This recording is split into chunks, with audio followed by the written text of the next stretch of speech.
Your favorite crab meat pizza is here, Mom. Eat as much as you want. My daughter-in-law sets the plate in front of me, acting unusually kind. I'm not stupid enough to not question this sudden change. I suspect my eldest child and his wife are trying to set me up using food. I think they are really mean people who would go so far as to try to trick me. It's clear that something is off with this fancy pizza. After all, they've been hostile and have pulled various stunts on me before. Their sudden niceness is actually suspicious. It would be foolish not to think they're up to something. I don't want to be looked down upon. I can protect myself too, and turn the tables on them if needed. My name is Mary, a housewife in my 60s. I live alone since my husband passed away. Years ago when he died, my eldest child and their wife offered for me to move in with them. They were newlyweds then, and I wanted them to enjoy that special time, so I declined. Still, they said they were worried and moved into a house near mine. They are still newly married and want to enjoy their time together. I was truly grateful for their thoughtfulness. They visited often, even when I told them they didn't have to. I also told them it's okay if you don't come that often. I decided to indulge my eldest child when they said, "I'm worried about you, Mom." My daughter-in-law, too, would come over when my eldest was busy, saying, "I want to get along with you." I was proud of my child for finding such a good wife. But at that time, I was clueless. I didn't know why they were being so kind to me or what they were really thinking. Looking back, I get annoyed at my own naivety. Kindness without strings attached isn't something you get easily. I was swayed by their sweet words. However, I eventually found out their true intentions. One day, they visited and ended up staying the night since they had no plans for the next day. I didn't want to intrude on their time as a couple, so I suggested they could go home since it was close by. But my daughter-in-law insisted. We want to deepen our relationship, so we'd like to stay. So I let them. I offered them the guest room. My late husband built this house, and it's too big for just me, with many unused rooms. The room was a bit dusty, but my daughter-in-law helped clean it up. She's good at housework and has been helpful since they got married, so I had a good impression of her. In the middle of the night, I woke up thirsty and went to the kitchen. On the way, I noticed the living room light was on. Curious, I peeked in and saw them sitting on the sofa talking. I couldn't help but eavesdrop. Then, I heard a conversation between the eldest child and his wife. I'm exhausted. That old lady works us too hard, don't you think? Just hang in there a bit longer. Once Mom gives us the inheritance, we're done. If her husband wasn't a company CEO, we wouldn't have to do all this. It's funny how easily she's fooled just because we're nice to her. Mom's always been emotionally vulnerable. She'll probably give us the inheritance. I couldn't believe what I was hearing. If this was true, their kindness was a lie, aimed at taking my late husband's inheritance.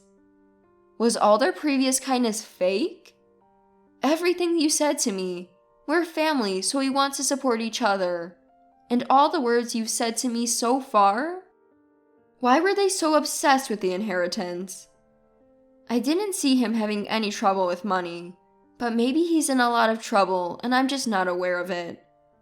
Why would you go to such lengths for your heritage? Do they just want money? I was curious as to why the couple acted like this, so I decided to ask them about their current behavior. After asking around the neighborhood and among friends, a shocking truth came to light. They were both deep into gambling and had amassed a huge debt. It was an amount they couldn't possibly repay with regular jobs. I understood why they'd be desperate for the inheritance. My late husband had left a considerable amount to our eldest child. even if it was less than what I received. It was a significant sum. They had squandered it all and turned it into debt. Their kindness was all for the sake of getting the inheritance from me. I became cautious around them from then on. "Do you need any help, Mom? We want to be there for you." "I'm fine, thank you. I've gotten used to living alone. Please prioritize your own lives." My daughter-in-law responded with empty words. "I'm glad to hear that." But her face had turned stern. She's probably annoyed because I'm not dancing to her tune. Who do they think they're fooling? I don't need kindness that expects something in return.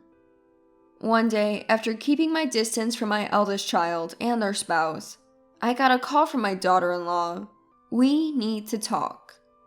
When I arrived at their home, I was led into the living room and asked to sit on the sofa. Then daughter-in-law spoke with a serious tone. "Do you have a new love interest, Mom?" I was taken aback. I had no idea how she came to that conclusion. Seizing the moment, daughter-in-law began to speculate. "You've been distant lately. It made me suspicious. But you're colder than I thought, Mom. You forget about Dad, who worked so hard for you, and you just want to be happy yourself. There's no one else. You're mistaken." Even when I denied it, daughter-in-law wasn't listening.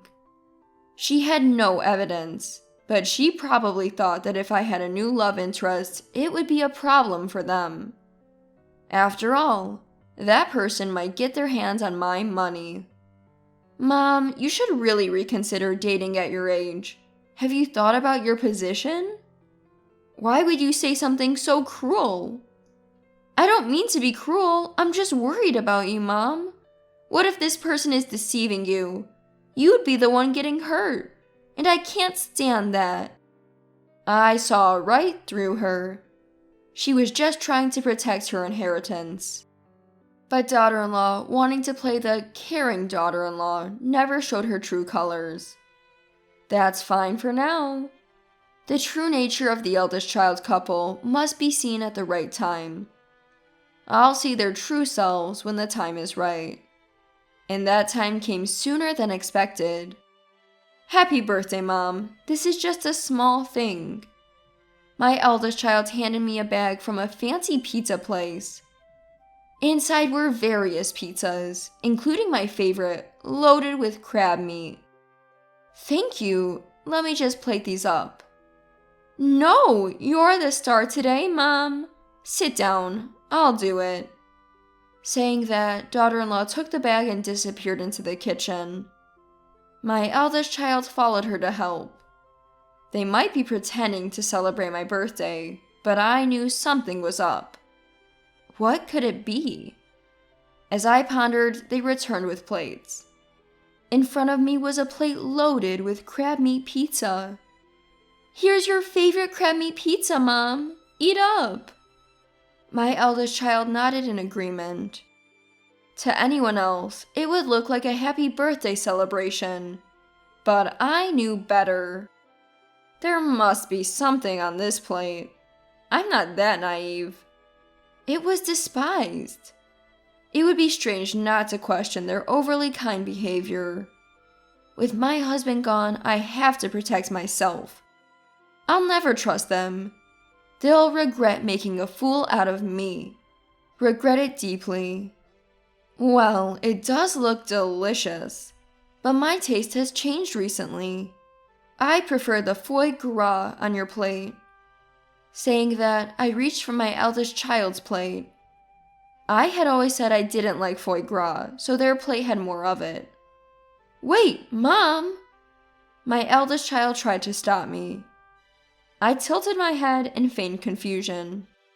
"Is it a problem? You used to love crab meat too, right?" "Well, my taste changed too. I've started to like foie gras." "Is that so? Then let's not be biased and share both." At my words, my eldest child's face turned pale in an instant.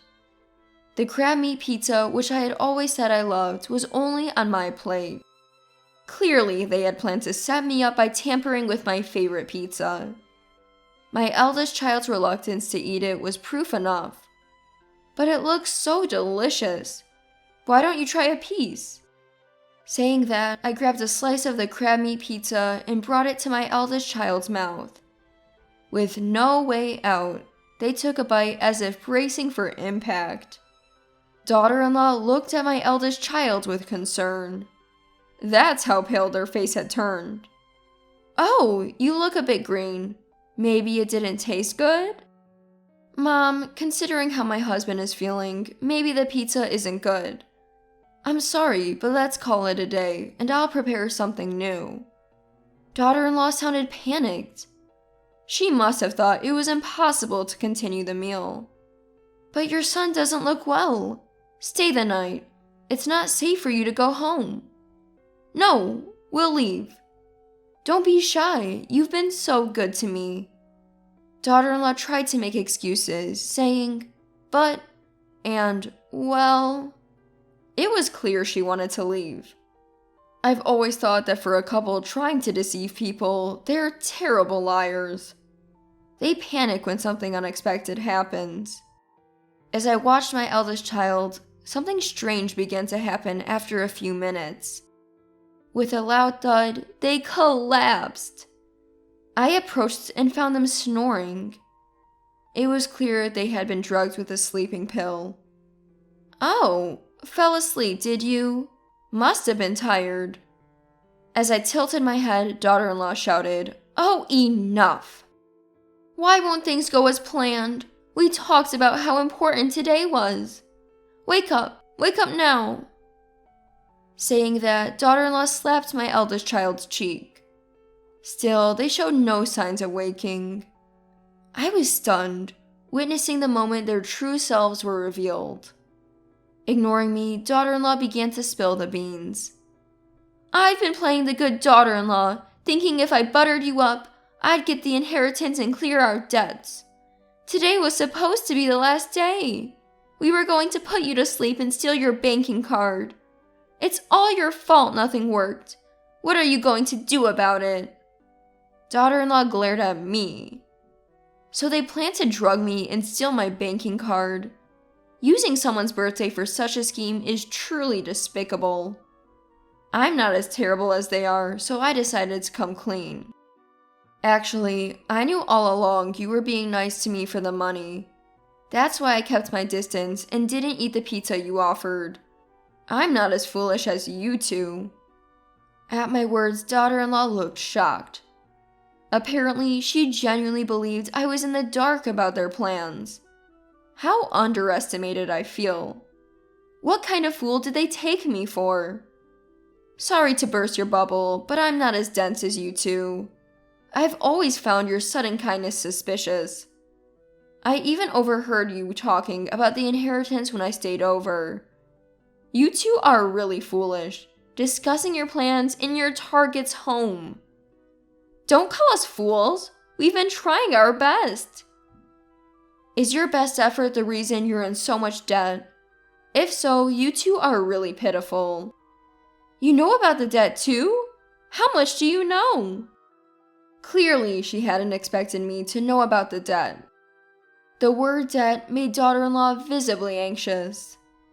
I did some digging, found out you two are drowning in debt because of your gambling habits. I was shocked when I found out. You've managed to accumulate quite a debt. At my words, daughter-in-law's face turned increasingly pale. She must have realized there was no way out. Mom, I'm really sorry. Please forgive us. We can't make it without money. Please lend us some. We'll pay you back. Saying this, daughter-in-law deeply apologized on the spot. Her demeanor had lost its previous confidence, clearly showing she was at her limit. Even in this situation, she was still asking for money. I was shocked to realize that, to her, I was just a convenient source of financial support. Sorry, but I won't give you a single cent. I have no money to give to people like you. Don't say that. There's the inheritance from your late husband, right? You have money. Please help us. No, I can't trust people like you to pay me back. Take responsibility for your own actions. Daughter-in-law looked downcast at my words, but she seemed to understand my resolve and didn't ask for money again. After that, my interactions with my eldest son and daughter-in-law dwindled. They stopped coming to my house and barely even contacted me. When those days arrived, contrary to my expectations, I didn't feel lonely. Rather, I felt refreshed, freed from people trying to deceive me. Later, my eldest child and daughter-in-law moved away. According to neighbors, they were taken away by some rather shady-looking people. Probably they couldn't pay off their debt and were taken to a distant state. They might be in a terrifying situation there. They might be suffering so much they want to run away. But that's none of my business anymore. We're unrelated now. I reported the end of this turbulent chapter to my late husband's photo. It seems like his expression in the photo was one of relief. My only family is my late husband. The only person who truly stood by me and supported me was him. Life is short, but I want to live it strongly, cherishing the memories I made with my husband.